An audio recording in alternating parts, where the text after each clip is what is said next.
I knew a man from Petushki, as muddle-headed as could be. He always got mixed up with clothes. He wore his mittens on his toes, forgot his collar in his haste, and tied his tie around his waist. What a muddle-head was he, that man who lived in Petushki. They told him as he went about, "You've got your coat on inside out." And when they saw his hat, they said, "You've put a saucepan on your head." What a muddle-head was he, that man who lived in Petushki. At lunch, he scratched a piece of bread and spread some butter on his head. He put his walking stick to bed, and he stood in the rack instead. What a muddle-head was he, that man who lived in Petushki. He walked up to a tram one day and climbed in very sprightly. Conductor thought that he would pay. Instead, he said politely, "Pardon your begging, Mr. Conductor.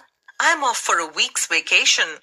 I stop you to beg your cram waiter as soon as we reach the station." Conductor got a fright and didn't sleep that night. What a muddle-head was he, that man who lived in Petushki. He rushed into the first cafe. "A railway ticket, please, one way." And at the ticket office said, "A slice of tea and a cup of bread." What a muddle-head was he, that man who lived in Petushki. He passed the man collecting the fares and entered a carriage awaiting repairs that stood on a siding all by itself. Half of his luggage he put on a shelf, the rest on the floor, his coat on his lap, and settled himself for a bit of a nap. All at once he raised his head. I must have been asleep," he said. "Hey, what stop is this?" he cried. "Petushki," a voice replied. Once again he closed his eyes and dreamt he was in paradise. When he woke, he looked about, raised the window and leaned out. "I've seen this town before, I believe. Is it Kharkov? Is it Kiev?